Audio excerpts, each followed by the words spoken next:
Everyone thought I was a star until they found out about what my mom and the coach were doing together. When we moved to Brooksville, I thought it was the start of something better. New town, new school, new chance to finally matter. My mom called it a fresh start. Said she had a great job opportunity lined up, something administrative at the local college. I didn't ask too many questions. I've learned not to. It's always just been the two of us. And she's always done whatever it takes to keep us afloat. The only constant in my life has been her and basketball. And even that didn't always feel certain. Back at my old school, I wasn't exactly a prodigy. I was good, not great. I could run the court, read plays, get assists. I played smart, but I didn't dunk. I wasn't flashy. Scouts didn't come to our games, and no one really believed I'd ever go anywhere with it, except me and Mom. She believed like it was religion. Brooksville High was a whole different world. It looked like something out of a teen sports movie. Huge gym, packed stands, real jerseys, a team that made regionals 3 years in a row. And Coach Dawson, he was a local legend. Used to play D2 ball. Stern, but fair, from what I heard. Had a reputation for shaping winners. When I told Mom I wanted to try out, she didn't hesitate. "You've got this," she said. "This is where it starts." I didn't believe her. Not at first. Tryouts were brutal. 2 full days of drills, scrimmages, suicides, and sizing each other up. I didn't talk much, just played my ass off. I kept my head down, made sharp passes, played clean defense. I figured I'd be lucky to make JV. But Coach Dawson pulled me aside on the second day. "Good handles,"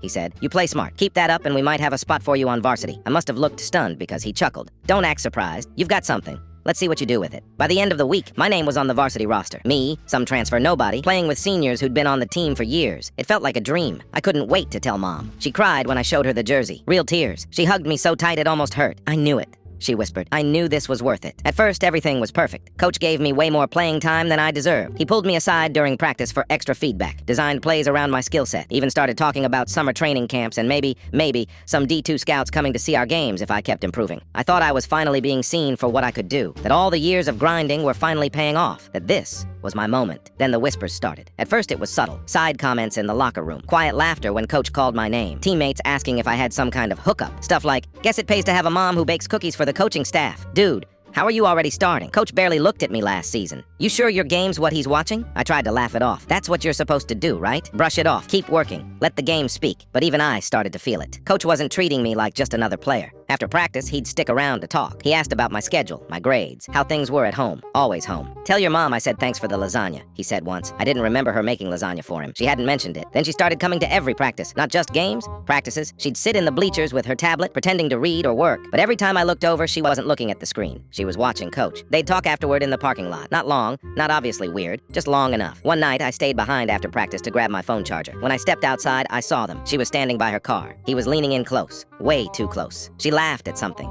He touched her arm. She didn't pull away. They didn't see me, but I saw enough. And that was the night everything changed. I didn't say anything that night. I just walked back into the gym, pretending I forgot something else. Heart pounding so hard I felt it in my throat. I wasn't even sure what I saw. It could have been innocent, right? Maybe he was just thanking her. Maybe it was just a weird angle. Maybe I was making a big deal out of nothing. But deep down I knew I wasn't. The next few days were strange. I started noticing things I'd ignored before. My mom's phone blowing up late at night, her smiling at texts, and then quickly locking the screen when I walked into the room. The way Coach would give me a nod before games. Not like a coach, but like someone who knew me. The extra laps he let me skip when everyone else was dragging. Once you start looking for it, you find it everywhere. The final straw was at a weekend away game. We won by 18 points, and I had one of my best performances of the season. 19 points, 6 assists, 3 steals.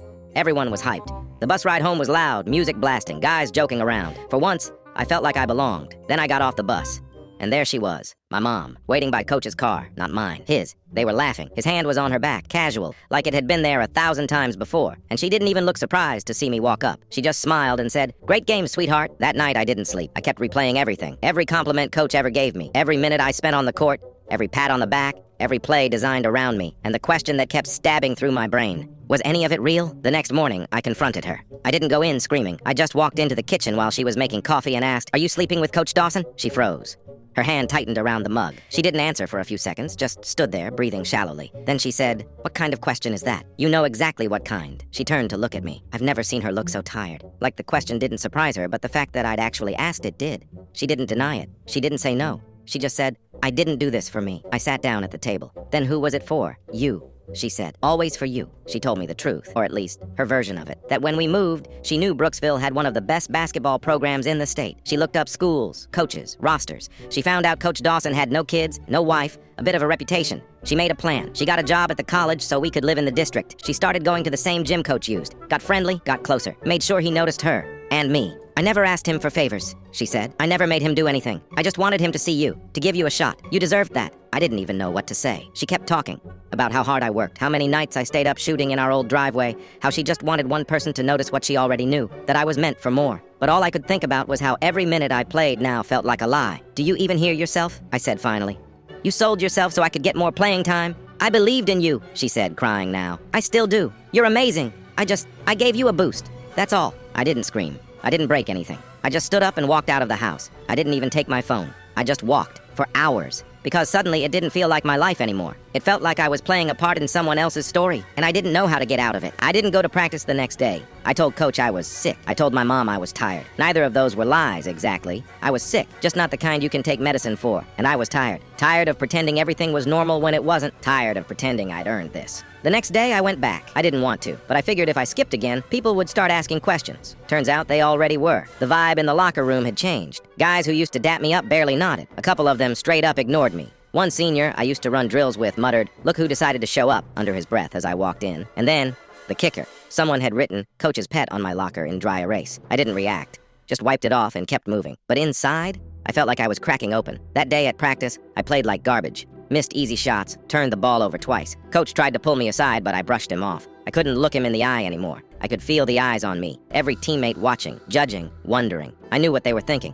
I was thinking it too. That maybe I didn't belong here. That maybe everything I'd accomplished this season wasn't because I was good, but because my mom was sleeping with the man in charge. Later that week, things got worse. A guy named Marcus, team captain, solid player, the kind who'd been grinding for years, finally snapped. We were in the middle of a defensive drill when he bumped me. Hard. Way harder than necessary. "What the hell, man?" I snapped. He got right in my face. "You think you're better than us? You think just because your mommy's playing house with Coach, you get to walk in here and act like a star?" Coach blew the whistle. Everyone stopped. It was dead silent, except for my heartbeat pounding in my ears. I looked at him. "You don't know what you're talking about." Marcus laughed. "Don't I? Everyone knows, dude. Everyone's just too afraid to say it." Coach stormed over and separated us. Told Marcus to hit the showers. Told everyone to get their heads straight. But it didn't matter. The damage was done. The whole team was looking at me differently now. After practice, I sat alone in the locker room long after everyone left. I couldn't move, couldn't think, just stared at my reflection in the scratched metal of the locker door. This wasn't what I wanted. This wasn't how it was supposed to happen. I wanted to earn this, to grind, to fight for every minute on that court. I wanted to be proud of my game. But now every glance, every compliment, every stat I'd racked up this season felt cheap, contaminated. Even worse, I wasn't sure they were wrong. Maybe I didn't deserve any of it. That night I got a text from Coach. "You okay? Let's talk tomorrow." I didn't respond. The next morning, I found out someone posted about me online. A blurry picture of my mom and Coach in a parking lot side by side. The caption, "When you're starting PG's mom is the real MVP." It had hundreds of shares before the school took it down, but by then it was too late. Everyone knew. By Monday, it was all anyone could talk about. Not the team's win streak, not the playoffs we were one game away from clinching. Just me in the photo. I heard people whispering in the halls, laughing in class. Someone left a folded note in my locker that said, "Enjoy the ride while mommy's still screwing the driver." I crumpled it up before I even finished reading it. But I couldn't stop the shaking in my hands. I skipped lunch, hid out in the library, kept my hood up and my head down. I was humiliated and angry. Angry at the team, at the people spreading lies, but mostly at them, my mom, Coach. After practice, which I half-assed and barely spoke during, Coach called me into his office. I didn't want to go. I wanted to walk straight out the door and never come back. But some part of me needed to hear it from him. Needed to see what kind of man could do this and then still look me in the eye. His office was small, bare walls, a few framed photos of past teams, a plaque or two. He sat behind his desk like nothing was wrong. "I assume you've seen the post?" he said. I nodded. "I filed a report with the school. It'll be taken down. I'm sorry this is happening." "You're sorry?" I said, laughing once. Cold. "You did this." He stiffened. "Excuse me? I didn't ask for special treatment. I didn't ask for whatever the hell is going on with you and my mom." He leaned forward. "What's happening between me and your mother is between us. It doesn't change what I see in you as a player." I slammed my hands on the desk. "It changes everything." He didn't flinch. "You think I'm starting you because of her? You think I'm risking a winning season, my job, my reputation? For what? A few dates with a single mom?" I didn't answer. "Look," he said, voice calmer now, almost gentle. "You're good, kid. You've got real court IQ, great instinct, fast feet. You're not on this team because of your mom. You're on it because you earned it. Then why the hell didn't you keep it clean?" He rubbed his face like he suddenly looked older. "Because I'm human. Because she's kind, smart, tough. She believes in you like I've never seen a parent believe in their kid. And yeah, I crossed a line. But don't let my mistakes take away from what you've done." I stood up. My chest felt like it was going to explode. It already has. I left without another word. That night, I didn't talk to my mom. She asked how practice went, and I just walked past her and shut the door. I didn't even eat dinner. I just lay on my bed staring at the ceiling, headphones in, music on, hoping it would drown out the shame clawing at my insides. At around midnight, I got a message on Instagram. It was from someone I didn't recognize. Handle, @Anderson Recruiting. "Saw your last 3 games. Impressive court vision. Would love to talk about summer league opportunities. You got a minute? I stared at the screen. A scout.